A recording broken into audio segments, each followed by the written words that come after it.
शङ्खं चक्रं जलौकान् दधदमृतघटं चारुदोर्भिश्चतुर्भिः सूक्ष्मस्वच्छातिरुद्यांशुकपरिविलसन् मौलिमम्भोजनेत्रं कालाम्भोदोज्ज्वलाङ्गं कटितटविलसच्चारुपीताम्बराढ्यं वन्दे धन्वन्तरिं तन् निखिलगदवनप्रौढदावाग्निलीलम्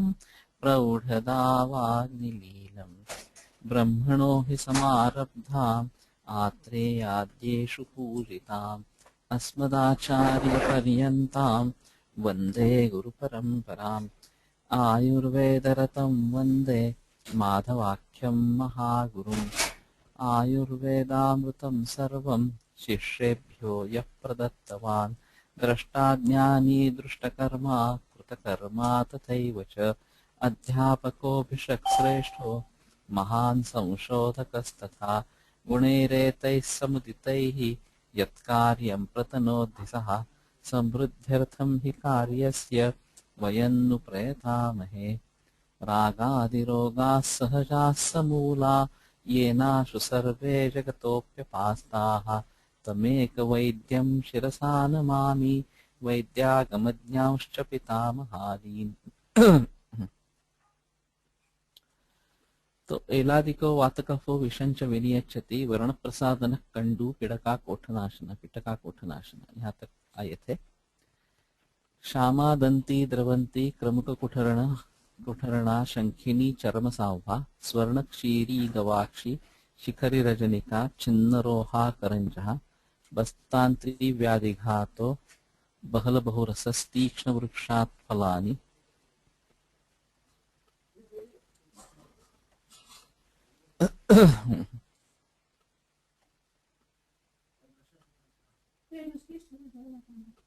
तीक्ष्ण वृक्षात् शामाद्यो हंति गुल्मं विषमरुचिकफो रुद्रजं मूत्रकृच्छ्रम।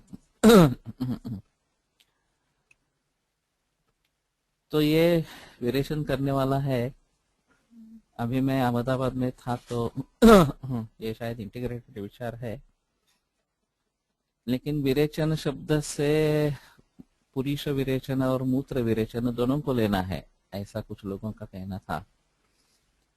और इसमें मूत्रकृच्छ्र भी है और गुल्म वगैरह ऐसे भी है, और वैसे ये विरेचन करने वाला इस प्रकार का है। शामा वगैरह इसमें जो द्रव्य है, श्यामा दंती द्रवंती वगैरह वगैरह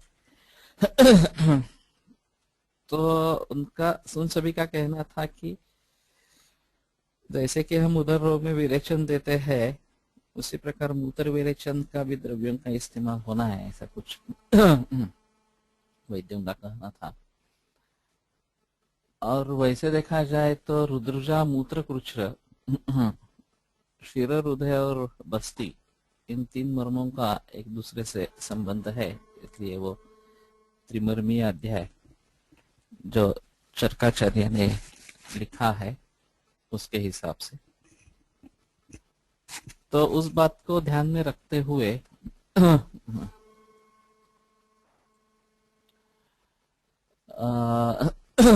शायद ये बात हो सकती है कि इन तीनों का एक दूसरे से संबंध है। तो ये शामादिगण जो है वो दोनों में काम करेगा, मूत्रकुच्छ्र में भी काम करेगा और रुद्रोग में भी काम करेगा। और वैसे विरेचन दोनों तरीके का, पुरुष विरेचन और मूत्र विरेचन दोनों का करने वाला है। तो एक थोड़ा ये अलग है। पिप्पली पिप्पली मूल चव्य चित्रक श्रृंगवेर मरीच हस्ति पिप्पली हरेणुका एला अजमोद इंद्रेव पाठा जीरक सर्षप महानिंब फल्गु हिंगु भांगी वचा मुस्ता मधुरसा अतिविषा विणंगानी कटुरोहिणी चेति। पिप्पल्यादि कफहरः प्रतिशाया नीला रुचिः निहन्याद्दीपनो गुल्म शूलग्नश्चामपाचनः।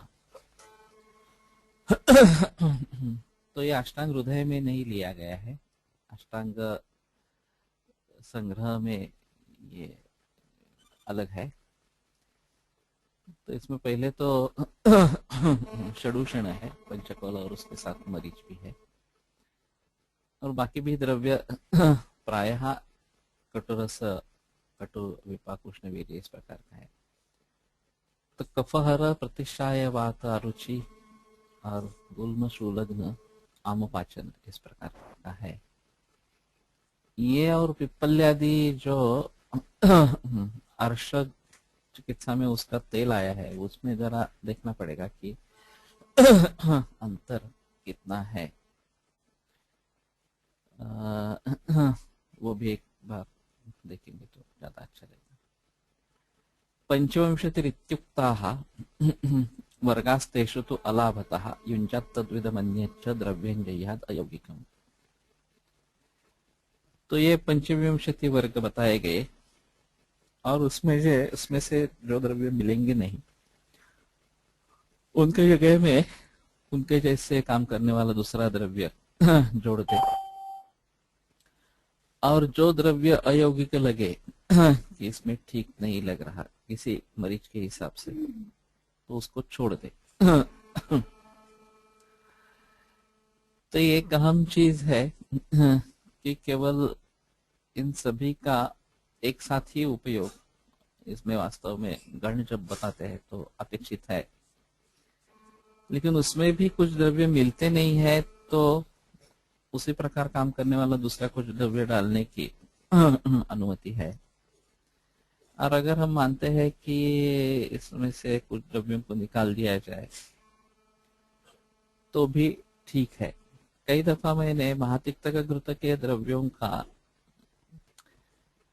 काढ़ा बनाने या घृत बनाने के लिए उनमें से उष्णवीर्य द्रव्य निकाल के पित्त का अगर ज्यादा संबंध है तो इस्तेमाल किया है।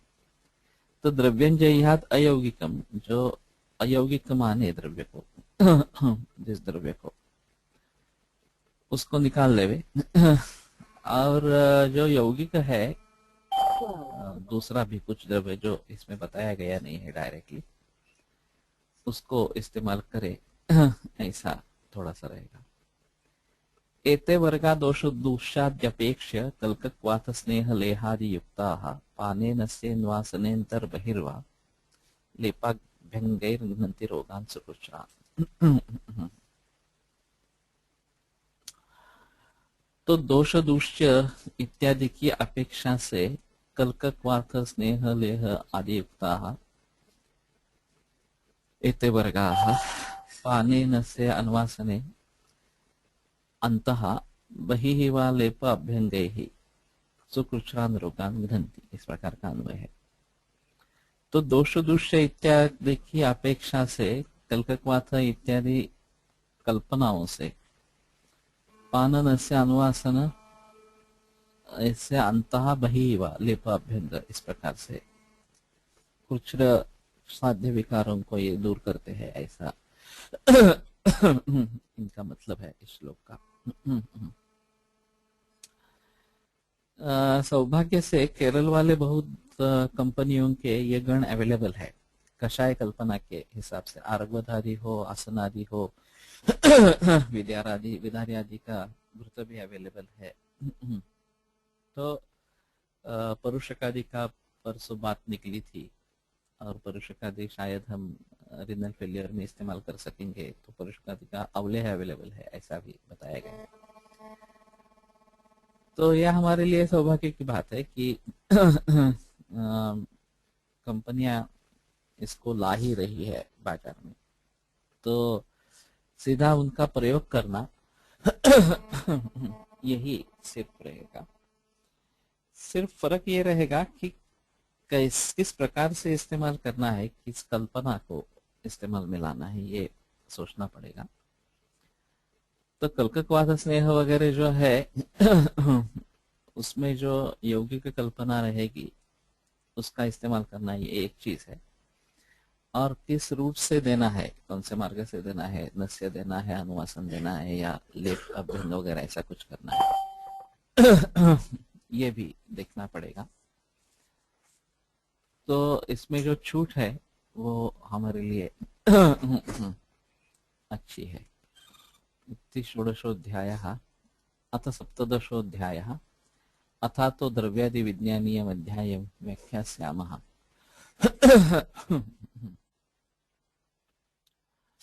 इति स्माहुरात्रयादयो महर्षयः। यह ही द्रव्यम पंचमहाभूतात्मकम। तो हमारे यहाँ द्रव्य पंचभूतात्मक इस प्रकार का है।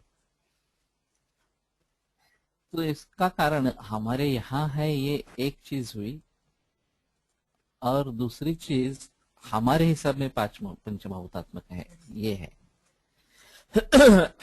इसका कारण यह रहेगा कि हमें 5 इंद्रियां हैं, उनके 5 विषय है, उन विषयों के 5 अधिष्ठान है, इसलिए हमारे लिए सृष्टि का विभाजन 5 तत्वों में होता है, और इसलिए हमारे हिसाब में 5 प्रकार, 5 महाभूत है, 5 प्रकार का द्रव्य है जिससे सृष्टि बनी है।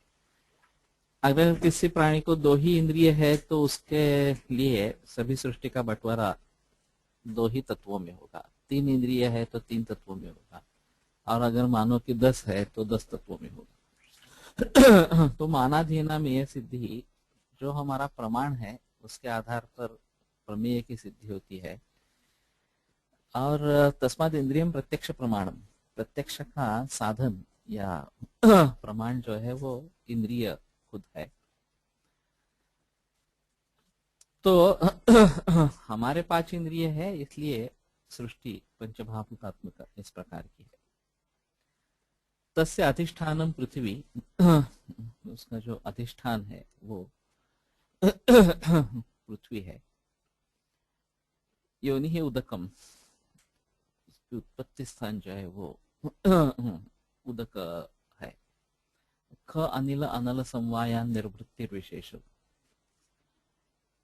आकाश वायु और अग्नि, इनके समवाय से उनकी निर्मिति होती है, निवृत्ति होती है, और विशेष जो है ये पार्थिव है, ये आप्य है, इस प्रकार का, वो भी उसी के आधार पर होते हैं। या पार्थिव में भी ये लोहा है, ये ताम्र है, ये सुवर्ण है, ये जो है वो भी महाभूत के ऊपर निर्भर रहेंगे। उत्कर्षेण तो व्यपदेश, जिसका उत्कर्ष है उससे व्यपदेश होता है कि पृथ्वी महाभूत का उत्कर्ष है तो उसको पार्थिव कहा जाएगा। तस्मात् भूत समवाय संभवात नैकर संद्रव्यम ततश्च नैक दोषा व्याधय। और इसलिए भूत समवाय संभव होने के कारण एक रस वाला कौन सा भी द्रव्य नहीं है, और उसी के हिसाब से व्याधि भी वैसे एक दोष से नहीं उत्पन्न होते। तो द्रव्य अनेक रसात्मक होते हैं, और उन्हीं से दोषों का संबंध है, तो व्याधि भी अनेक दोषात्मक इस प्रकार का है। सिर्फ जिस रस का प्राधान्य उसका वहां पे वर्णन करते हैं कि मधुर रसात्मक द्रव्य है, इस प्रकार का, और उसी के हिसाब से व्याधि में भी जिस दोष का प्राधान्य उसके अनुसार वातज पित्तज कफज इस प्रकार का नाम निर्देश आता है। पूर्वेषु अध्यायेषु रसादि विशेष द्रव्य कार्य स्वरूप मुक्तम तेज द्रव्य रसादयो न ज्ञातः अतः तद विज्ञानार्थम अध्याय आरंभः। सो रसादि विशेष से द्रव्य कार्य स्वरूप बताया गया, और द्रव्य रसादय के बारे में बताया नहीं था, इसलिए ये अध्याय शुरू करते। तथा रसादि नाम आश्रयत्वेन प्राधान्यात् द्रव्यमेव आदौ उच्यते। तो रसादि का आश्रय होने के कारण द्रव्य प्रधान है, इसलिए आगे वो आएगा कि द्रव्यमेव रसादि नाम श्रेष्ठम तेहि तदाश्रयः। तो निस्संशय जो आश्रय है वो प्रधान होना चाहिए, और उसके आधार में जो रहता है वो गौण और गौण है, इसलिए तो उसको गुण कहा गया है, ऐसा है। तो गुण और कर्म सिर्फ ऐसा है कि कर्मों को फिर भी ज्यादा महत्व है, लेकिन कर्म खुद काम नहीं कर सकता, वो उसको कुछ आधार चाहिए, वो द्रव्य का आधार इस प्रकार का चाहिए। रसस्य तो बहुवक्तव्यत्वात् अस्मिन्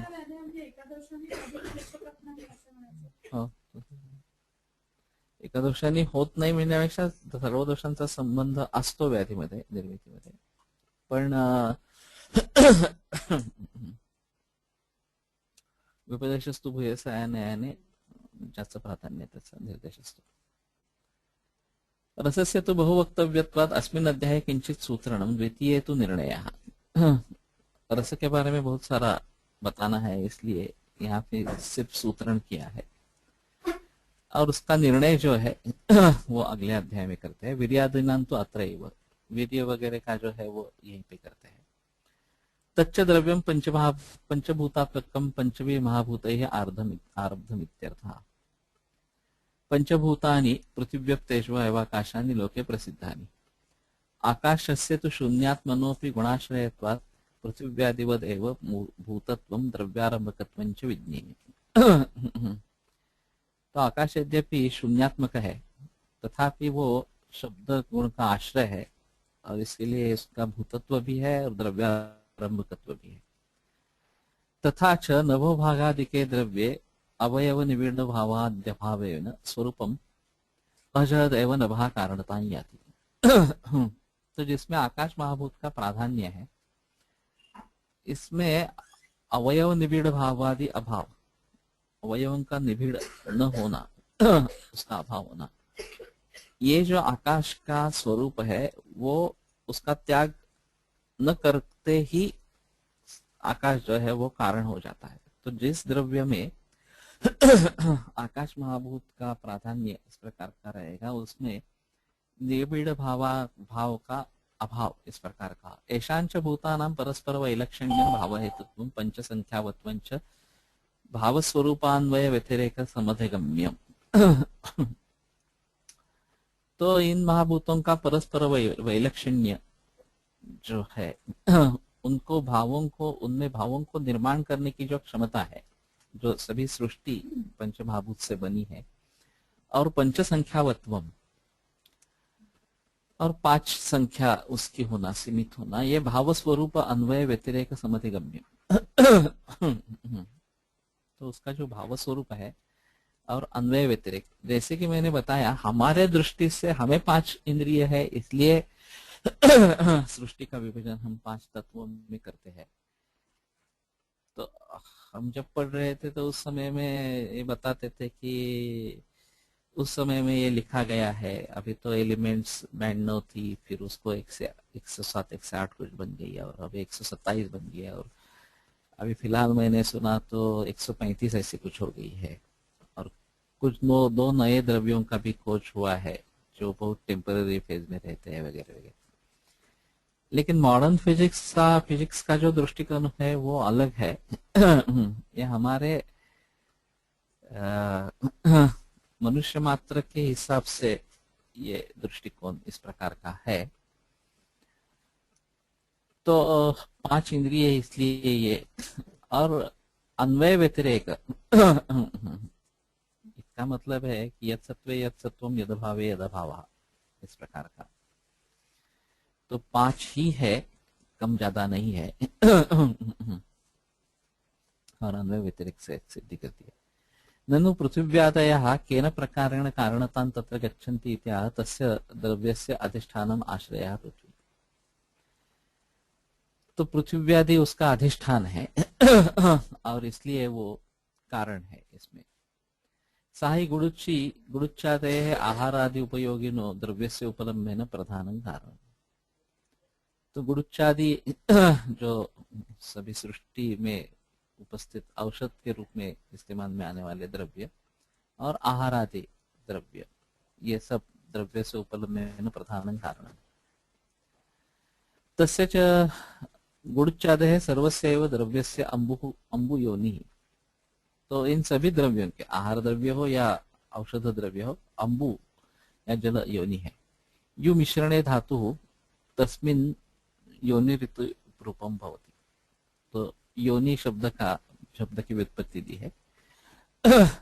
तो युग का अर्थ मिश्रण करना है, और इसलिए योनि ये शब्द सिद्ध होता है। कारण स्वभाव संबंध हेतु इत्यर्थः। स्वभाव संबंध हेतु, हाँ। इन महाभूतों का जो स्वभाव है उसके साथ संबंध होना, ये कारण इस प्रकार का बताना चाहते हैं। नभो वायु अनलानां समवायात् पृथ्वी उदकाभ्याम अविनाभाव वृत्तित्वात् तस्य द्रव्यस्य निर्वृत्ति विशेषो भवतः। आकाश, वायु और अग्नि, इनके समवाय से पृथ्वी उदकानाम अविनाभाव वृत्तित्वात् और उनके बगैर, पृथ्वी और जल के बगैर नहीं हो सकते, क्योंकि पृथ्वी तो अधिष्ठान है। तो द्रव्य की स्थिति के लिए पृथ्वी का होना जरूरी है और जल उसकी योनि है। अभी ये सृष्टि की उत्पत्ति कैसे हुई, इसके बारे में जो आधुनिक मत है,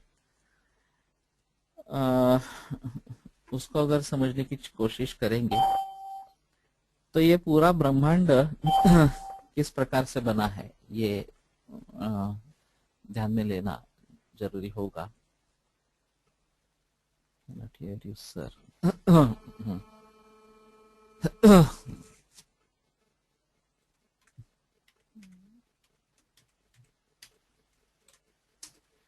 अभी भी सुना ही नहीं। आई कैन राहुल मारवा, तुम्हारी सेटिंग एक बार देखो।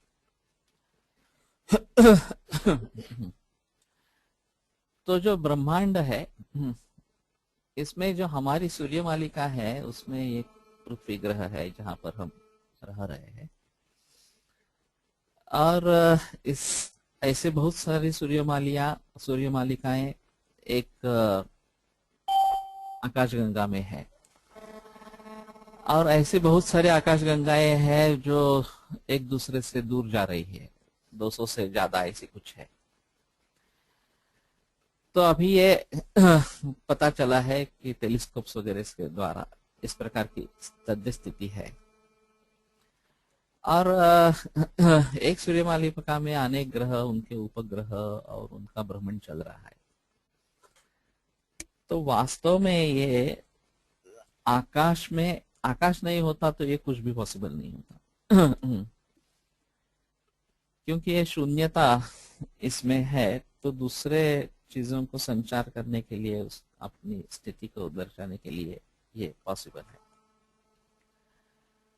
आगे चलकर सूर्य का ही एक अंश कुछ अलग हो गया, वो तप्त गोलक जैसा था, बाद में वो ठंडा होता गया, और फिर जल, और उसके बाद में पृथ्वी का निर्माण हुआ, और वो अधिष्ठान भूत हो गया। ये ज्यादा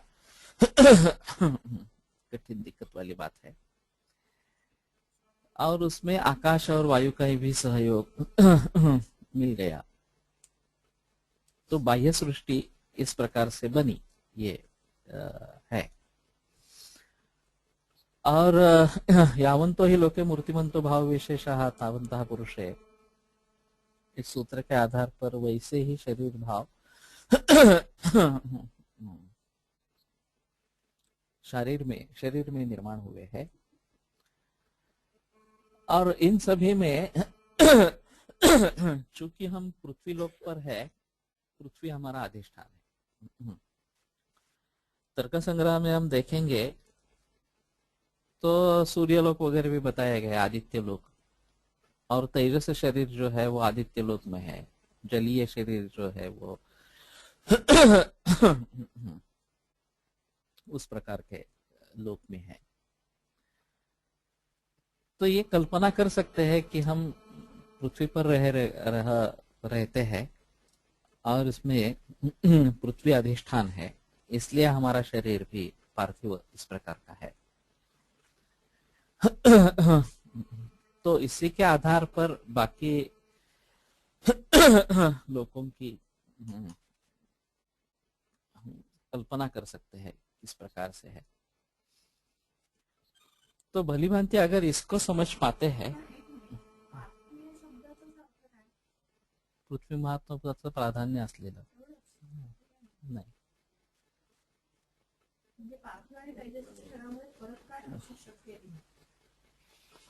तेजस शरीर में उष्ण वीर्य वगैरह जो है ये प्रमुखता से होंगे, ऐसा होगा.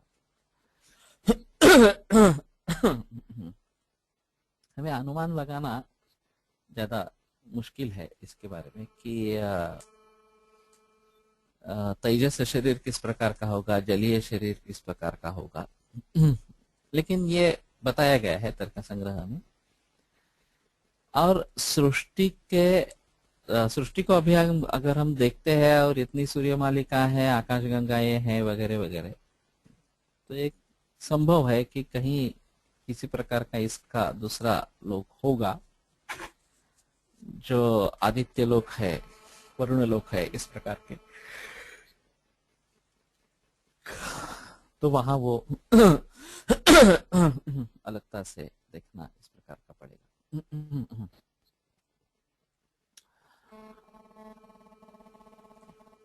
तो इनका निर्वृत्ति निष्पत्ति ही आत्मलाभ, उसकी निष्पत्ति होना, आत्मलाभ होना, ये निर्वृत्ति शब्द का अर्थ है. विशेषो द्रव्यांतरेण असादृश्य, दूसरे जो द्रव्य है उससे सादृश्य न होना. जैसे कि मैंने कहा कि पार्थिव द्रव्यों में ही सोना अलग है, ताम्र अलग है, लोह अलग है, इस प्रकार का. तथा च संस्थान विशेष लाभाय अवयव व्यूहने नभः कारणता याति. तो संस्थान विशेष लाभ जो है कि किसी की विशिष्ट आकृति वगैरह इस प्रकार की बनती है, तो अवयवों का उसमें जो व्यूहन होना है, उनका जो जोड़ होना है, उसमें आकाश कारण होता है. क्योंकि जब तक आकाश नहीं होगा तो किसी दूसरे द्रव्य को वहां रहने के लिए अवकाश ही नहीं मिलेगा. और उनके सन्निवेश विशेष से जो आगे चलकर समान प्रत्यारब्ध, विचित्र प्रत्यारब्ध, इस प्रकार का विवरण आएगा. तो प्रत्यय यानी कि कारण है. समान प्रत्यय से आरंभ जिस कार्य का हुआ है, ऐसा द्रव्य एक थोड़ा अलग रहेगा, और विचित्र कारणों से निर्माण हुआ द्रव्य ये अलग होगा. तो टीकाकार the way I see it, all the Suryamala etc. should be considered part of Prithvi Loka only, because we can see them. We may not be able to see Surya Loka etc. because our Indriyas will not be able to perceive them. Is that right? ये तो सही है कि our Indriyas are not capable of perceiving Surya. सूर्यलोक और something like that. एक ऐसा सवाल मेरे मन में उठा था और वो परीक्षा का पेपर लिखते लिखते उठा था, और वहीं पे मैंने उसको उद्धृत भी किया और जवाब भी दिया था. द्रव्य गुण का पेपर था. वायो सर्वै भावैः वर्धका कषायो रसः कलायश्च, ऐसा निर्देश है. माधव दीनानाथ मधुकोश टीका में उपशय अनुपशय के बारे में जो टीका लिखी गई है उसमें.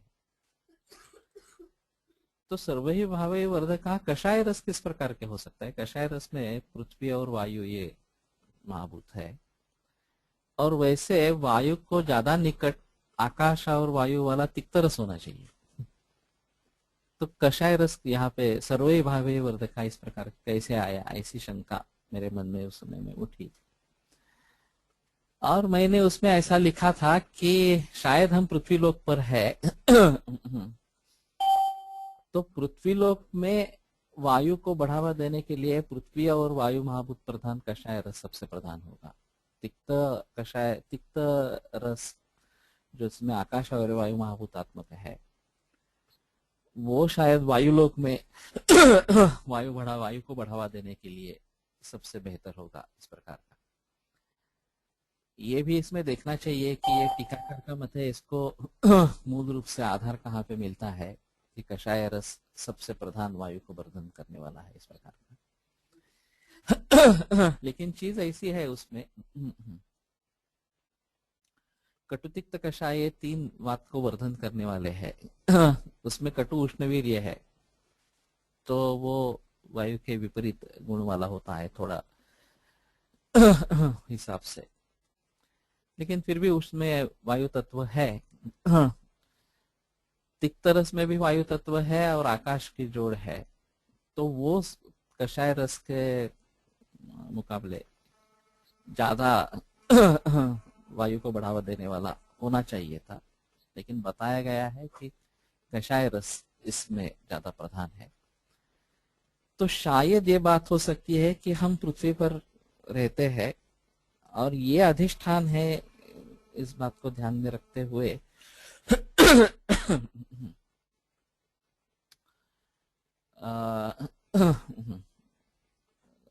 कषाय रस प्रधान इस प्रकार का रहेगा।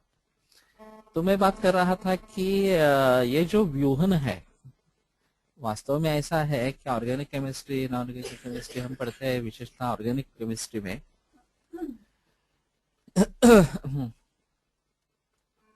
so the space that we call it is Akash of Prithvi Loka, right? Yeah.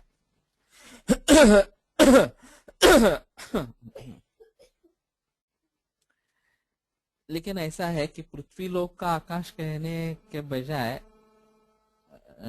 आकाश में पृथ्वी है जिसपे हम रह रहे हैं, ऐसा बताना ज्यादा सुयोग्य होगा, क्योंकि बेसिक ये तो सब आकाश ही है। वेदांत में जो प्रक्रिया बताई गई है और वो आयुर्वेद में भी स्वीकृत की गई है, तस्माद वायु तस्माद आत्मनः आकाश संभूता आकाशाद वायु वायुरग्नि, इस प्रकार की जो प्रक्रिया बताई गई है, ये यद्यपि सभी माया है उनके हिसाब में। फिर भी व्यावहारिक सत्ता का जब संबंध आता है तब इस प्रकार को मान लेते हैं कि आत्मन से आकाश की निर्मिति इस प्रकार की हो गई और फिर आकाश से वायु तेज वगैरह बनकर समस्त पृथ्वी निर्माण हो गई इस प्रकार का। तो पृथ्वी लोक में पृथ्वी का प्राधान्य होना वैसे जरूरी है, लेकिन अगर हम देखें पृष्ठभाग के ऊपर देखें तो 70% या 73% ऐसा कुछ पानी ही है। लेकिन जो मूल है पृथ्वी का या जो गोला इसमें ठंडा होता चला गया तो ऊपरी भाग में पानी हो गया, अंदर नीचे अभी भी लावारस है जो ज्वालामुखी के जरिए कहीं कहीं उसका विस्फोट होता रहता है। तो ये बात इस बात की पुष्टि करती है कि ये शायद सूर्य से अलग हुआ एक तप्त गोलक, जिसमें धीरे धीरे जैसा ठंडापन आने लगा वैसा अभ्यंतर से बाहरी तक ये ठंडापन आया। तो पहले जल की निर्मिति हुई अग्नि के बाद और फिर पृथ्वी बनी और वही हमारे रहने का आधार बना और जल जो है वो जलचरों के रहने का आधार बना इस प्रकार से। लेकिन फिर भी इसका आदि, तेज का भी आदि वायु है। अब चूंकि ये भ्रमण इतने तरीके से हो रहा है, हमारी ग्रह मालिका में हो, अन्य ग्रह मालिका में हो, आकाश गंगाओं में हो, वो सभी वायु तत्व के हिसाब से है और वायु को घूमने का अवकाश देता है वो आकाश तत्व है, तो आकाश ही उसका मूल कारण है और उसका भी मूल कारण आत्मा है। जब हम सृष्टि की निर्मिति को देखते हैं तो ये, लेकिन व्यावहारिक सत्ता में अगर सोचते हैं तो इतनी गहराई में जाकर सोचना पड़ेगा। पारमार्थिक सत्ता में तो कुछ है ही नहीं। ये विश्व भी नहीं है और आत्मा के सिवाय, ब्रह्म के सिवाय कुछ है ही नहीं, ऐसा ही है। ठीक है, उसको बाजू में रखते हैं। बुद्धेभ्यो परम यस्मात् नास्ति चिंता चिकित्सिते, ये जो सुश्रुत का वचन है उसके आधार पर। तो हाँ, मैं बात कर रहा तो ऑर्गेनिक केमिस्ट्री की बात कर रहा था। उसमें महाभू ये जो एलिमेंट्स है उनके सन्निवेश विशेष से द्रव्य बदल जाते हैं।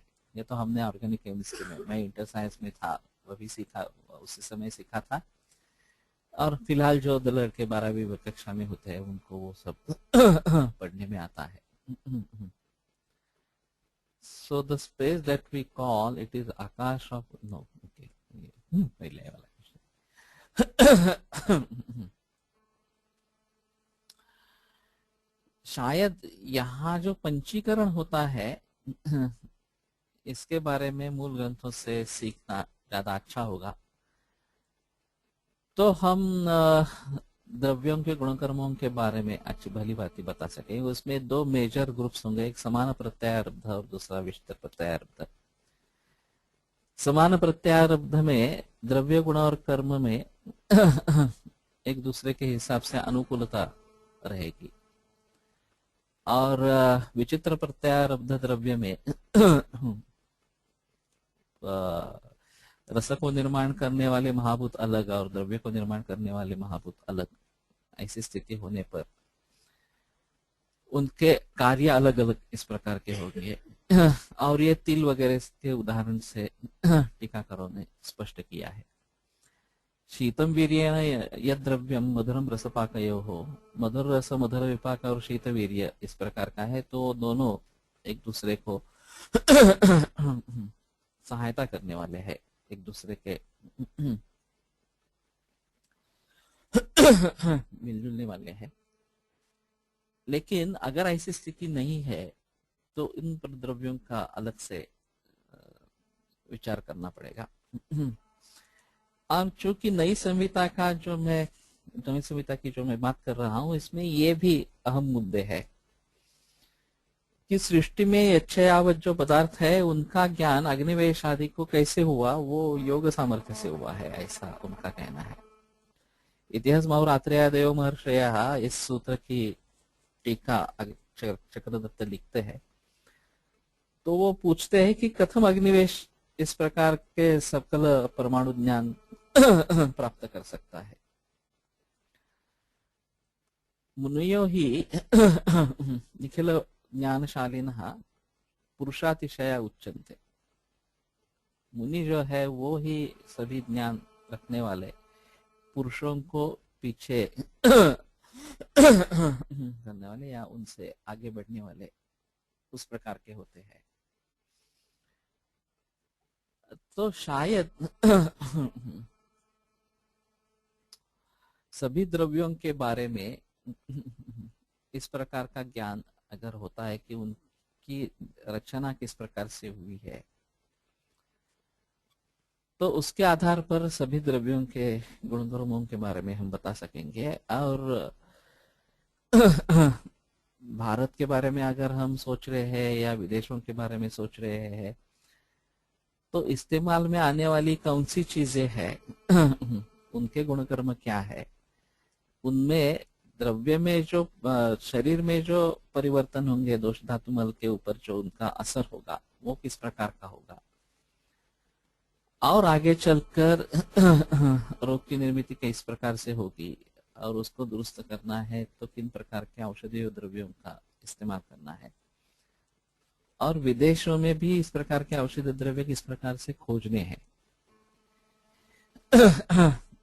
ये काफी सभी मुश्किल काम है। फिर भी तरीका जो मैंने बताया कि योग की साधना से अगर हम ये कर पाते हैं तो वो बेहतर है। लेकिन कुछ हद तक आधुनिक विज्ञान का या किसी दूसरे चीज का सहारा लेते हुए हम अगर इस प्रकार के नतीजे पर पहुंच सकते हैं कि इस आधार पर हम ये समान प्रत्यारब्ध द्रव्य है, विचित्र प्रत्यारब्ध द्रव्य है, इस प्रकार का कुछ निर्देश कर सकते हैं। कुछ हद तक पार्थिव है, आप्य है, या मधुर रस प्रधान है, अम्ल रस प्रधान है, इस प्रकार का कर सकते हैं, तो द्रव्यों के गुणधर्मों के बारे में हम बता सकेंगे। और यह हमारे लिए सबसे अहम चीज है, क्योंकि हेतु सेवन और औषधि सेवन दोनों के लिए सृष्टि के द्रव्यों का विचार होना बहुत महत्वपूर्ण है। और वैसे ही पुरुषगत द्रव्यों का विचार होना रोग की निर्मिति के हिसाब से, रोग को ठीक करने के हिसाब से महत्वपूर्ण इस प्रकार का होगा। और ये सब तत्व ज्ञान है, अभी जो चल रहा है वो सब तत्व ज्ञान है। तो किस प्रकार से इसको भली भांति समझे, ये आवश्यक होगा। तो व्यूहने नभा कारणताम याति, जो इनकी रचना होगी किसी भी द्रव्य की, तो उसमें आकाश महाभूत का होना और दूसरे महाभूतों के लिए अपने अपनी जगह दिला देना, ये आकाश की विशेषता इस प्रकार का है। उसमें काठिन्य वगैरह जो बनेगा वो वायु बताया गया है। ये भी थोड़ा अजीब है। हम सोचेंगे कि काठिन्य का मतलब ज्यादा पृथ्वी महाभूत से इस प्रकार का रहेगा, तो निबिड़त्व उसमें जैसे ही ज्यादा ज्यादा आता जाता है, तो काठिन्य इस प्रकार का आता है। कि ये निबिड़त्व लाने वाला वायु ही है।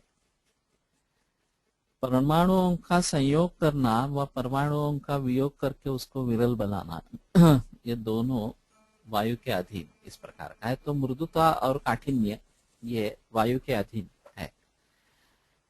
जितना काठिन्य बढ़ता जाएगा उतना उसमें पृथ्वी तक का प्रवास इस प्रकार का होगा। और शायद इसी के हिसाब से आकाशात वायु, वायु वायु हो अग्नि ही।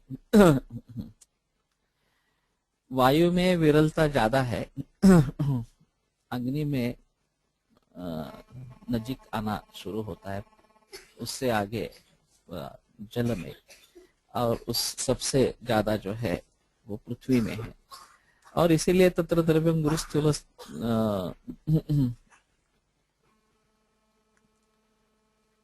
स्थिरगंध गुणोल्बणम, इसमें काठिन्य का निर्देश नहीं है।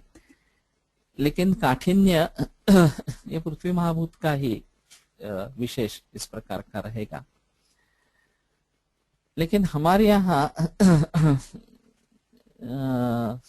संसव्यास वेदस्वाप साधुरुक्तोदभेदनम संगांग भंग संकोच वर्त हर्षण तर्षणम स्तंभ पारिश्य सौशीर्य शोष स्पंदन वेष्टनम स्तंभ कषाय रसता वर्ण श्रावो ऋणोपि वा, काठिन्य इसमें भी नहीं आया है। संसव्यास वेदस्वाप साधुरुक्तोदभेदनम संगांग भंग संकोच वर्त हर्षण तर्षणम कंप पारिश्य, एक बार देखना पड़ेगा मेरे ख्याल में कहीं तो काठिन्य का निर्देश है वात के हिसाब से। तो उसी को लेकर श्लेष्मण स्नेह काठिन्य कंडू शीतत्व गौरवम, हाँ, तो कफ के बारे में बताया गया है। हाँ, तो इसके बारे में फिर सोचना पड़ेगा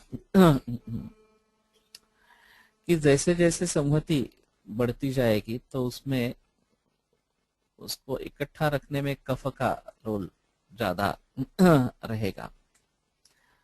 और फिर जो अभी हम काठिन्य देख रहे हैं उसमें इसका संबंध ज्यादा रहेगा। और वैसे भी स्नेह ये जल महाभूत का गुण बताया गया है। और चूर्णादि पिंडी भाव है त्रिगुण स्नेह, चूर्ण आदि को पिंडी भाव बनाने के लिए स्नेह का इस्तेमाल होता है। तो उस हिसाब से जैसे ही जल का निर्माण होगा तो ये पिंडी भाव की तरफ जाएगा और फिर उसमें काठिन्य आ जाएगा, ऐसा थोड़ा सोचना जरूरी होगा। लेकिन मूल शुरुआत उसकी जो है वो वायु से होती है, ये ध्यान में रखना पड़ेगा। और कैंसर वगैरह जो ट्यूमर बनते हैं उनमें संहति भाव ज्यादा पैदा होता है। कई दफा ऐसा होता है कि बिनाइन ट्यूमर होता है और बाद में मैलिग्नेंसी में कन्वर्जन होता है। तो बिनाइन में मृदुता और चलत्व इस प्रकार का दिखाई देता है और मैलिग्नेंट हो जाते हैं वो कठिन ज्यादा हो जाते हैं, एडहेरेंट हो जाते हैं, चलत्व उनका कम हो जाता है। तो ये देखने की चीज है कि इसमें वायु कारण है, लेकिन बनाने वाला जो है वो काठिन्य जो निर्माण होगा वो कफ के हिसाब से होगा।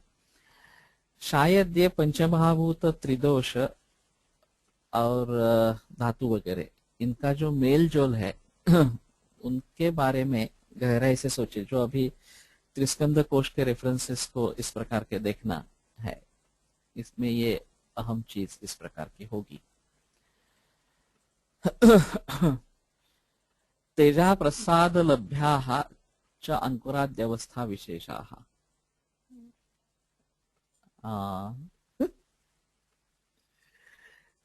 तेज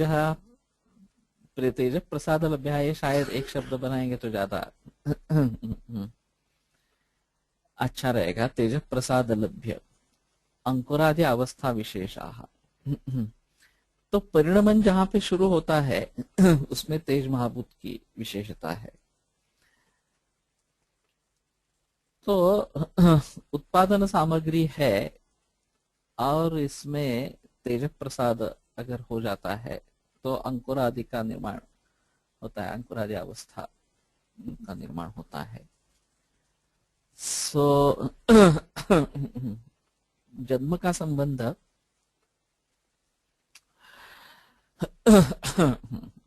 इस तेज महाभूत से है, ऐसा थोड़ा यहाँ पे दिखाई देता है।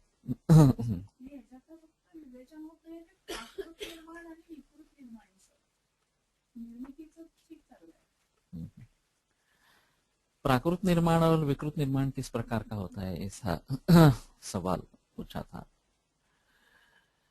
तो ये थोड़ा काल के ऊपर निर्भर है। सत्ययुग में सृष्टि भी प्राकृत निर्माण हो रही थी और जन्मों का निर्माण या प्राणियों का निर्माण भी प्राकृत इस प्रकार का था, या फिर जो पेड़ पौधे वगैरह है उनका भी निर्माण प्राकृत था।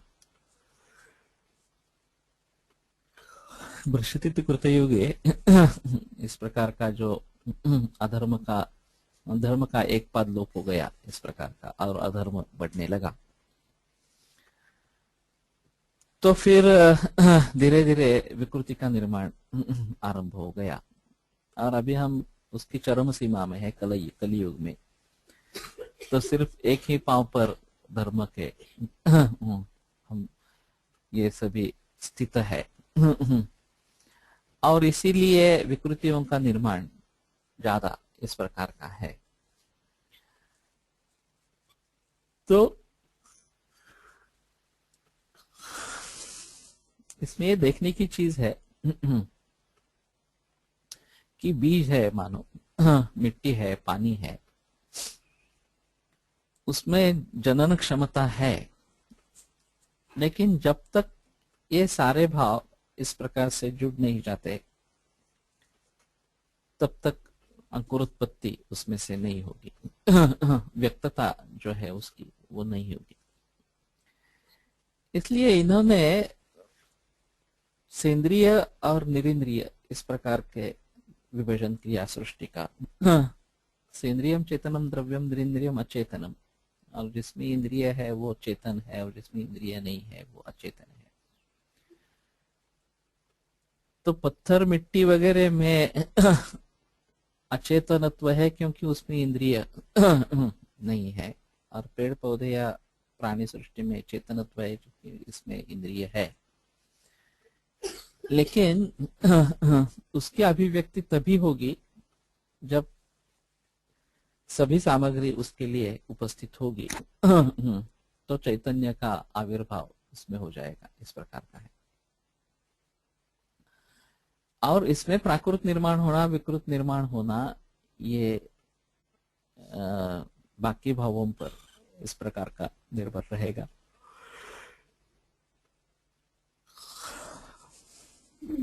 और यह सभी शुरुआत काल के हिसाब से हुई है, ऐसा चरकाचार्य का कहना है। तेन एतदुक्तं भवति पंचानामेव भूतानां संयोगात् सर्वद्रव्याणां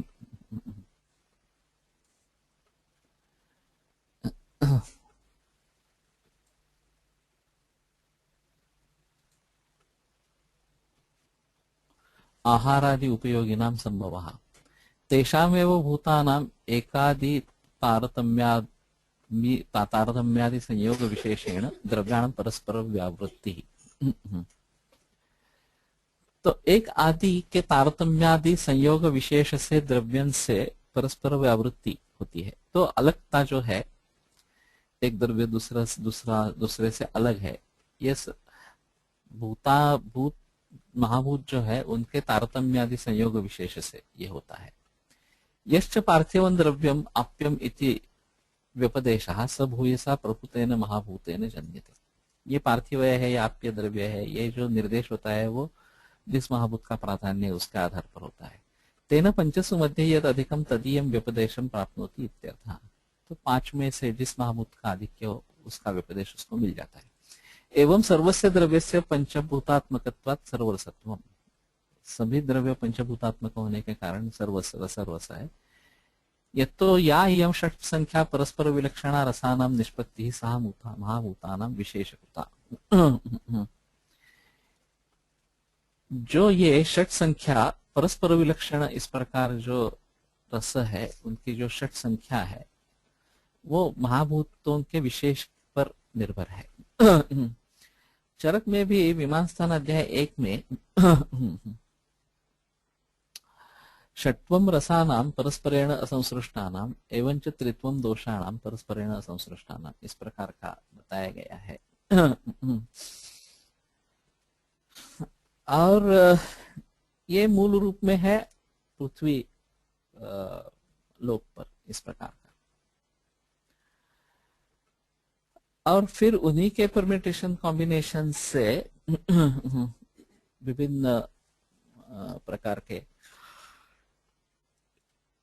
आहार द्रव्य, औषध द्रव्य इस प्रकार के निर्माण होते हैं, जिनके बारे में आगे वो प्रकृति समसमवाय, विकृति विषम समवाय के जरिए विवरण करते हैं। और शरीर में 3 दोष और उनके संयोग विभाग वगैरह से या अलग अलग संसर्ग सन्निपात वगैरह से विभिन्न रोगों की निर्मिति इस प्रकार का है। तो मूल संख्या रसों की 6 और दोषों की 3 इस प्रकार की रहेगी। तथा च जल भूजलयोः इत्यादिना वक्ष्यति यश्च सर्वस्य द्रव्यस्यापि षड्रसत्वेऽपि माधुर्यादि व्यपदेशः स भूयसा भूतेन क्रियते। एवं यतः सर्वस्य द्रव्यस्य सर्वरसत्वं ततस्तेन द्रव्येण जनितत्वात् सर्वरोगाणामपि त्रिदोषजत्वम्। सभी द्रव्य सर्वरस है तो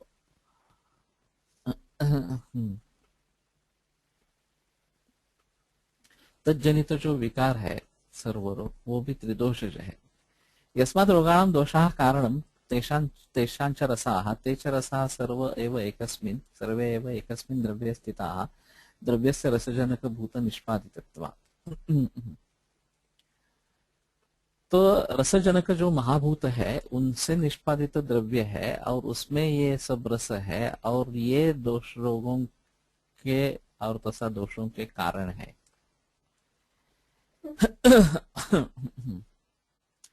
तो वास्तव में जल योनि है पृथ्वी महाभूत की और उसमें रस है। वो भूतांतर प्रवेशकृत होने के कारण महाभूतों में भी रस आ जाते हैं और महाभूतों के बाहुल्य निर्देश से भूतों का ये जो क्षमाम्बो तेजक वायवत में निलगो निलय ही द्वयोर्वणि कर्माद्भुत है। तो उल्वणत्व दो महाभूतों का होगा तो उसमें विशिष्ट रस की निर्मिति होगी, और ये रस की निर्मिति दोषों की निर्मिति में कारण इस प्रकार की बतलाई गई है। इसमें ज्यादा जिक्र जो है वो रसों द्वारा दोष की दृष्टि या निर्मिति, इसमें ज्यादा निर्देश है। वैसे रस द्रव्य के आधार से रहता है, और दोष जो है वो भी द्रव्य है वास्तव में हमारे हिसाब से, यत्राशिता कर्मगुणा कारणम समवायियत, इस व्याख्या की दृष्टि से। तो रसों से द्रव्यों की निर्मिति कैसी होगी?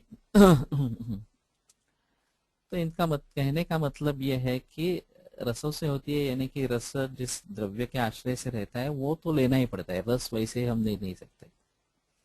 जब हम कहते हैं कि मधुर रस का अतिसेवन हो गया, आम्ल रस का अतिसेवन हो गया, तो उसका मतलब यह है कि मधुर रस वाले द्रव्य का सेवन ज्यादा हो गया, अम्ल रस वाले द्रव्य का सेवन ज्यादा हो गया, इस प्रकार का। तो रसजनक भूत निष्पादित द्रव्य है, महाभूतों से बना है, और उसमें से रस हमारे लिए ज्यादा कार्मुक इस प्रकार का है। अर्थात दूसरी जगह द्रव्य प्रभाव ये भी बताया गया है, और महाभूतों के अनुसार उसके क्या परिणाम होंगे ये भी विचित्र प्रत्यावर्त द्रव्यों में ज्यादा महत्वपूर्ण रहेगा। नहीं तो ज्यादातर काम समान प्रत्यावर्त द्रव्य ही ज्यादा है, तो रस के निर्देश के द्वारा उसके महाभूतों के बारे में भी हम सोच सकते हैं, उसको अलग सोचने का कोई प्रयोजन नहीं है। लेकिन विचित्र प्रत्यावर्त द्रव्यों में रस से उत्पन्न होने वाले कार्य और द्रव्य से उत्पन्न होने वाले कार्य को अलगता से सोचना पड़ेगा, और रिजल्टेंट क्या होगा दोनों का ये देखना पड़ेगा, इस प्रकार का है। सर्व एकस्मिन् द्रव्ये स्थितः द्रव्यस्य रसजनक भूत निष्पादितत्वात् अतएव संसर्ग सन्निपात भेदानाम अनंत्यम, और इसीलिए संसर्ग और सन्निपात का भेद अनंत है। उसके कुछ भेदक बतलाए गए हैं। रस दोषस्य तु रस वगैरह जो धातु है वो भेदक इस प्रकार के है। यत्तु कतिपयानां भेदानां निदानादर्शि कीर्तनं तदन्यापेक्षया प्राधान्यात् चिकित्सा सुख प्रदर्शनाय। या तो रोगाणाम एकदोषोक्तिः सातिशय प्राधान्य हेतु का, सा या तो चाहिए तो अतिशय प्राधान्य हेतु का। तो निदानादिषु जो भेद इसमें बताते हैं, कतिपय भेद बताते हैं, तो दूसरे की अपेक्षा से उसका प्राधान्य है ये बताने के लिए। जैसे कि अगर हम कहते हैं कि कासवृद्ध्या भवेश्वासा पूर्वैर्वा दोषकोपनैः वगैरह वगैरह, ऐसे इस प्रकार के है।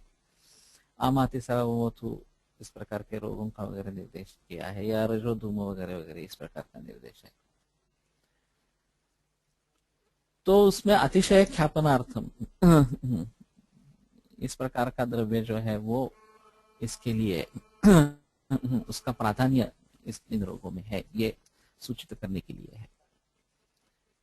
और एक दोष से उत्पन्न रोग होते हैं ऐसा जो बताते हैं, वातज पित्तज कफज इस प्रकार से, तो उसमें अतिशय प्राधान्य है। तथा च एकदोषाभिमतेषु अपि रोगेषु विवक्षित दोष प्रतीकारोपयोग्य साधारणं तद्दोष विपरीत गुणम एकम द्रव्यम दुष्प्रापमिति स्थित। एकदोषाभिमत भी अगर विकार है तो उस विवक्षित दोष का प्रतिकार करने के योग्य जो साधारण द्रव्य हो, तद्दोष विपरीत गुणम एकम द्रव्य, तो दोष के गुण का विपरीत एक ही द्रव्य पाना मुश्किल इस प्रकार का है। वास्तव में औषध का जो इस्तेमाल होगा उसमें भी बहुत सारी कार्मुकता होगी, वो केवल उस दोष के या उस रोग के खिलाफ काम करता है ऐसा नहीं रहेगा। फिर भी प्राधान्य में प्रदेश है कि इस दवा का इसमें ज्यादा अच्छा इस्तेमाल होता है। नैकदोषा रोगा इति अथ च एवं व्याख्यायते द्रव्याणां पंचभूतात्मकत्वेपि भगत्वे सति विशेष व्यपदेशो यतो भूयसा प्रभुतेन भवति तत एव हेतोः नैकरसं द्रव्यं न सदृशरसं भिन्नरसम् इत्यर्थः। सदृशरसम तो एक रस वाला द्रव्य नहीं है और उसी प्रकार एक महाभूत वाला द्रव्य भी नहीं है, पंचीकृत सभी द्रव्य है। ये ध्यान में लेना चाहिए। भूत संघात संभवात हेतु हो यद एक रसत्वं सर्वस्य प्राप्तं तत्प्रतिषिध्यते। तो हरित की पंचरसा है या शर्करा इक्षु जो है मधुर रसात्मक है, तो इसका मतलब ये नहीं होगा कि उसमें सिर्फ मधुर रस ही है। जब हम कहते हैं कि मधुर रसात्मक है तो मधुर रस प्रधान है, बाकी भी रस उसमें होंगे ही। तो जिस जो रस प्रधान है उसका निर्देश कर दिया, इतना ही है। अन्यथा यदि विशेष विपदेश वत भिन्न रसत्व भिन्न स्यात्, नहीं तो विशेष विपदेश होने के कारण भिन्न रसत्व एक ही द्रव्य में भिन्न रसों का होना ये नहीं होगा। तथा सर्वस्य द्रव्यस्य पंचभूतात्मकत्वात् सादृश्यात् एक रसत्वमेव स्यात्। सभी द्रव्य पंचभूतात्मक है और सदृश होने पे उनमें एक रसत्व इस प्रकार का होगा। ततश्च सर्वाणि द्रव्याणि मधुरादि अन्यतम रसानि स्युः, तो सभी द्रव्य मधुरादि अन्यतम रस से निष्पन्न हुई या रस वाली होंगी। तस्मात् नैक रसं द्रव्यम्, इसलिए एक रस द्रव्य नहीं। ये जो अन्वय व्यतिरेक वाला उन्होंने बात बताई थी उसी को दोहराते हैं कि एक द्रव्य भी पंचीकृत जिस प्रकार से होता है उसमें अनेक रस आ जाते हैं, और ऐसे अनेक महाभूत इकट्ठा होने के कारण उनके अनेक अनेक जो रस है वो सभी उस द्रव्य में रहेंगे, तो उसमें एक रस होने की संभावना है नहीं। और उससे आरब्ध जो दोषादि है वो भी क्योंकि अनेक रस वाले द्रव्य से निष्पन्न हुए हैं, तो उनमें भी ये नहीं रहेगा कि एक ही दोष को बढ़ावा मिले। दोनों जगह व्यपदेशस्तु भूयसा जिसका प्राधान्य है उसके अनुसार उसको नाम विधान प्राप्त हो जाता है।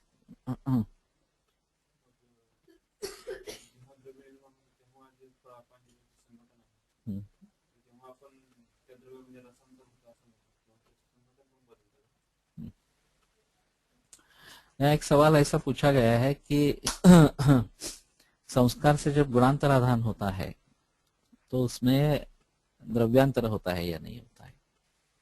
गुणांतराधान का मतलब ये है कि जो बदल होते हैं वो गुणों में होते हैं। पहले गुणों को दूर करके, कम करके, हटा के ऐसा कुछ दूसरे गुणों का आरोपण वहां पे होता है, या उनको बढ़ावा भी देते हैं, ऐसा भी है। गुणों को गुणांतराधान करते हैं, कहते हैं।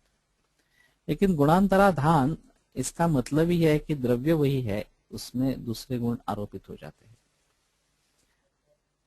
नहीं तो द्रव्यांतर, जैसे कि दूध के बारे में बताया, दही के बारे में बताया, तक्र के बारे में बताया, घी के बारे में बताया, ये द्रव्यांतर है। दूध अलग है, दही अलग है, इसलिए उसके गुणधर्म अलग तरीके से बताए। लेकिन वही दूध है, वो कच्चा दूध है, श्रुत शीत है, श्रुत है, उष्ण है, वगैरह वगैरह, या फिर पिपली से सिद्ध किया गया है, इसमें सभी में गुणांतराधान होगा, लेकिन मूल द्रव्य दूध ही रहेगा।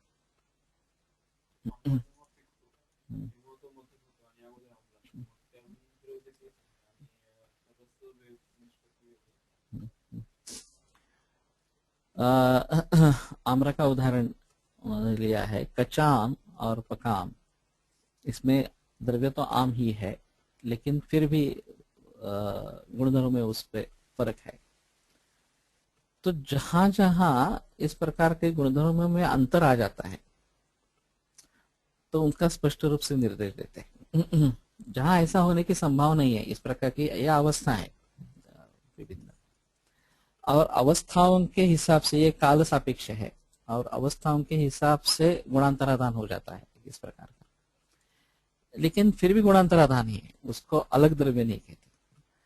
आम्र का अगर हम कुछ उसका इस्तेमाल करके उससे कुछ बनाते हैं पदार्थ, आम्रपोली बनाते हैं और कुछ बनाते हैं समझ लो, और उसमें कुछ अलग ही कुछ हो जाता है तो उसको ध्यान में देना पड़ेगा। ये जो मैं जो समझना चाहता हूँ, सामान्यांच विशेषांच गुणान द्रव्याणि कर्मच समवायांच तज्ज्ञात्वा, आयुर्वेद जाना यानी कि क्या जाना है, षट पदार्थ को जाना। षट पदार्थों को हम किस किस प्रकार से जान सकेंगे, तो सामान्य और विशेष ये पहले बताए गए हैं, और इसमें सृष्टिगत पदार्थ और पुरुषगत पदार्थ, इनके कंपैरिजन से सामान्य और विशेष के बारे में पता लगेगा। और वो सामान्य और विशेष शायद द्रव्य गुण और कर्म इनके ऊपर निर्भर है, लेकिन फिर भी मैं कर्मों के ऊपर उसको निर्भर नहीं मानता, द्रव्य और गुण के ऊपर वो निर्भर है सामान्य विशेष। कर्म एक अलग हो जाता है इस प्रकार का, जो सामान्य विशेष सिद्धांत के बारे में मेरे जो मत है वो अलग है इस प्रकार के। और फिर आता है वो समवाय है समवायो पृथक भावो भूम्यादीनाम गुणैर्मतः सनित्यो यत्र हि नित्यम न तत्र नियतो गुणः, इस प्रकार का चरका वचन है। और चक्रपाणि दत्त की उसकी जो टीका है ये द्रव्यादि का गुण कर्मों से जो संबंध है, अविनाभाव संबंध इस प्रकार का वो नित्य द्रव्य में तो नित्य होना ही है इस प्रकार का, और उसके आधार पर वैशेषिक जो है वो उसको नित्य संबंध कह के चलते, नित्य संबंध समवाया। जब सांख्य और न्याय वैशेषिक में बहस होती है तो वो खिल्ली उड़ाते हैं उसकी, सांख्य कि घट अभी पैदा हुआ, उसमें घटत्व कैसे आ गया वो कहा था घट के निर्माण होने तक, इस प्रकार का घट का नाश हो गया, घटत्व कहाँ चला गया। इनके हिसाब में घटत्व भी नित्य है और इनका संबंध भी नित्य है, घट और घटत्व का वगैरह का जो है वो समवाय संबंध है उसका, और नित्य संबंध समवाय ऐसा वो कहकर चलते हैं।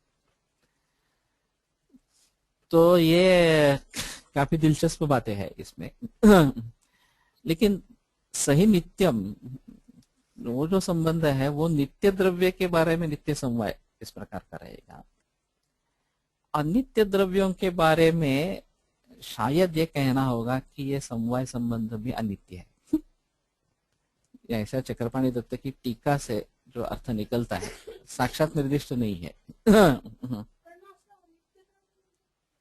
कार्य द्रव्य सगड़ी जो हम इस्तेमाल में लाते हैं वो सब कार्य द्रव्य है, हम नित्य द्रव्यों को तो हम छू भी नहीं सकते, तो अनित्य से ना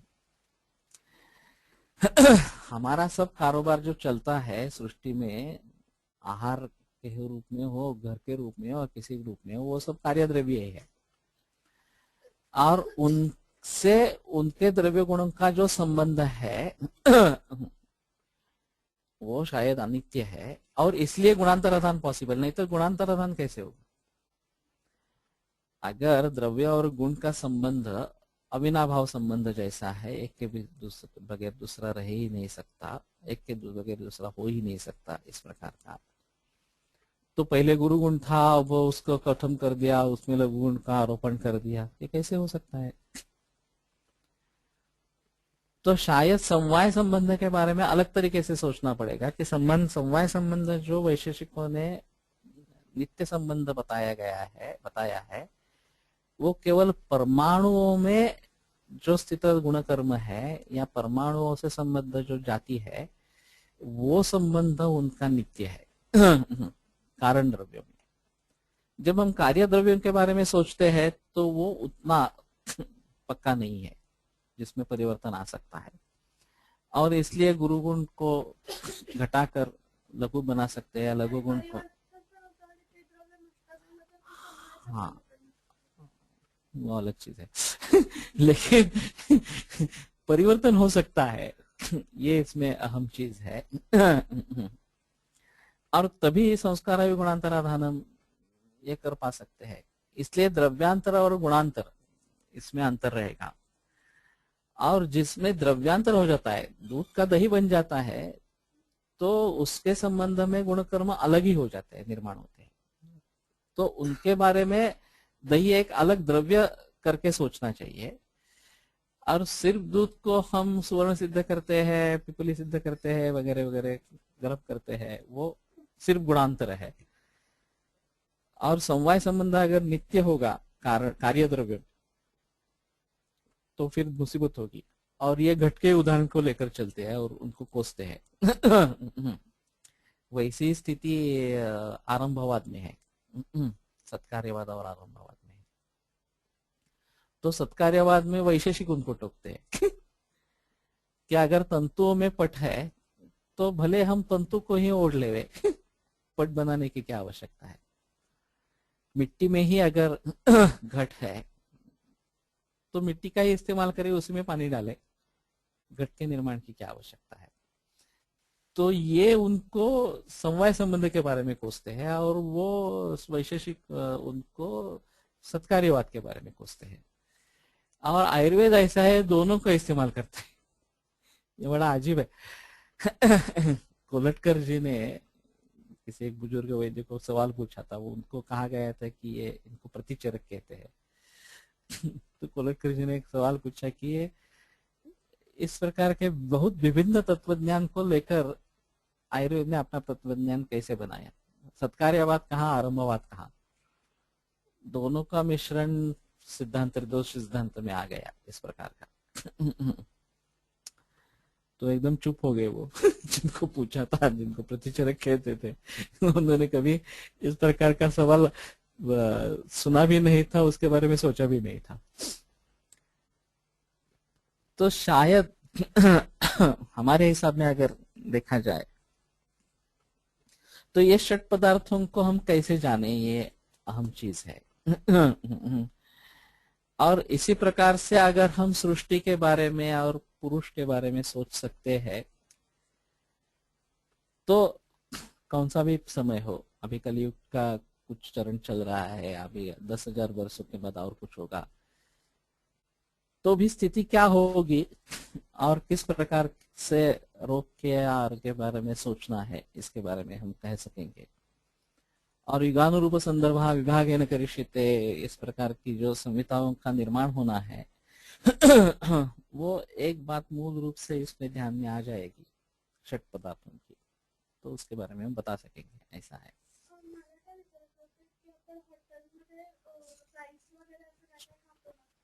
हे पण सगळ्या वेगवेगळ्या प्रकारचे संयोग आहेत, तरी पण त्याच्यामध्ये मसाले खूप असतात आणि तिखट आहेत असं म्हणून आपण ते कठोर असा म्हणून कट करतो, मग त्याच्यामध्ये भात पण तर आहे।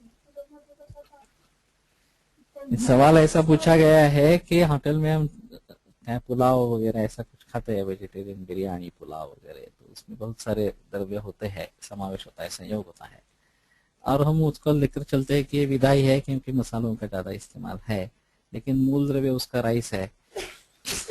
और तो उसके गुणधर्म अलग, उसके उनसे कहते हैं गुणधर्म अलग। लेकिन ये सब चीजें हैं वो प्रकृति सम समवाय और विकृति विषम समवाय के हिसाब से देखनी चाहिए। जो संयोग द्वयोः बहुनाम व द्रव्याणाम संमति भाव, ये संयोग कहलाता है। सविशेषम आरभते यन्न एकैकशः द्रव्याणि आरभन्ते, तो उसमें विशेष निर्माण होता है। तो सहयोगी द्रव्य कौन से हैं, उनकी मात्रा कैसी है, उनका यानी कि प्रमाण क्या है उसका, विभिन्न द्रव्यों का, उनमें संस्कार किस प्रकार से किए गए हैं या संयोग किस प्रकार से हुए हैं। ऐसा तो नहीं होता सभी एक समय डाल देते हैं और पका देते हैं। चावल पहले ले लेते हैं वगैरह। ये सब्जियां वगैरह जो काट देते हैं, मसाले बाद में ऐड होते हैं वगैरह वगैरह। वैसे भी औषध निर्माण के बारे में सोचेंगे, काढ़ा बनाएंगे, फिर छान लेंगे, उसमें शर्करा डालेंगे, अवलेह बनाएंगे वगैरह वगैरह। तो जो प्रोसेस है उसमें घटक द्रव्य कौन से है, अवयव कौन से है, उनके क्या क्या अपने गुणकर्म है, उनका प्रमाण क्या है, कल्पना कौन सी की जाती है उसके आधार पर जो द्रव्य निर्माण होगा, चाहे वो आहार द्रव्य हो या औषध द्रव्य हो, तो उसके गुणधर्म किस प्रकार से होंगे इसके बारे में सोचना पड़ेगा। तो ये काफी मुश्किल मामला है। पंचीकरण होत असताना असं काही नाही होत का की काही क्वालिटेटिव्ह आणि क्वांटिटेटिव्ह असं बनतं नसतं कसं तसंच असतं ना नाही नाही इथे सृष्टी। कसं होतं ही जे म्हणते त्याच्यामध्ये तुम्ही क्वालिटेटिव्ह द्रव्य आणखी घालताय नहीं, एक क्वांटिटेटिव्ह थोड़ा घातलं असं थोड़ा सा विस्तार।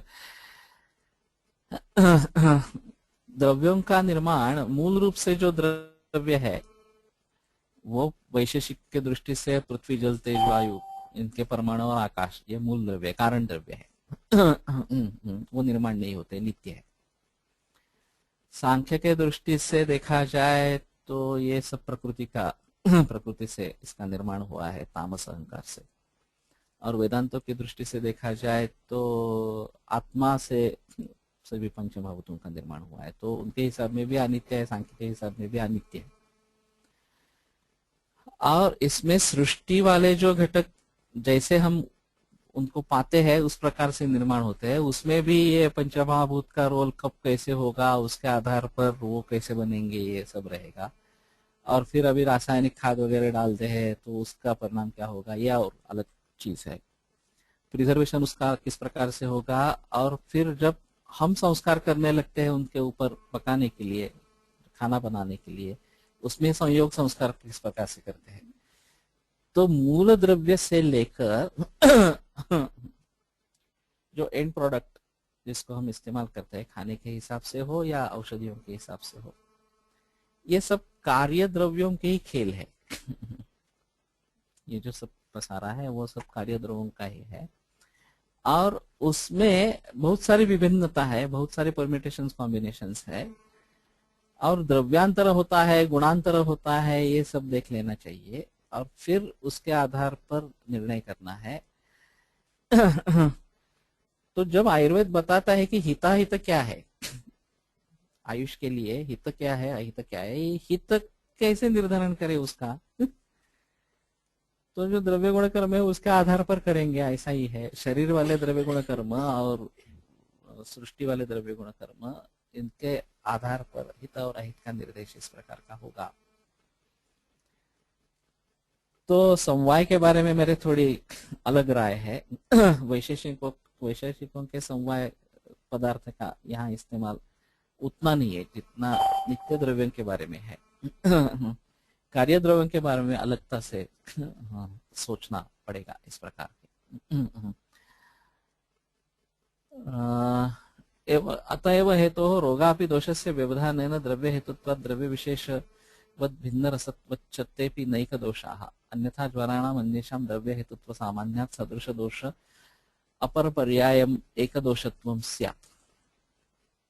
वो उसी चीज को अलग अलग तरीके से दोहरा रहे हैं। तो मेरे ख्याल में यहाँ रुकते हैं, वैसे समय भी हो गया है, लेकिन ये ज्यादा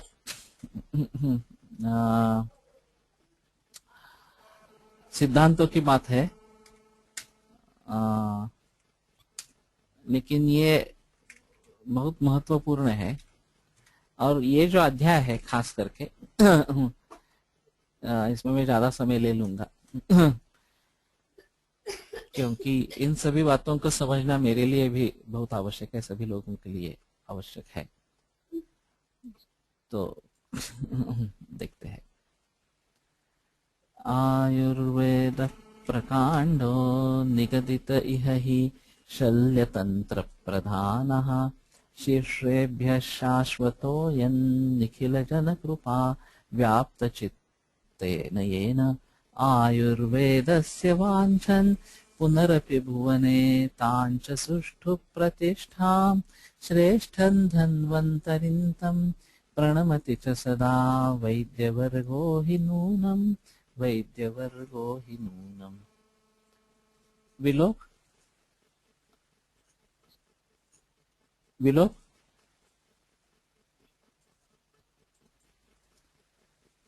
हेलो विलोक खाली तुला दारच नाही उघडलं. नाही मम्मी निघून गेलो.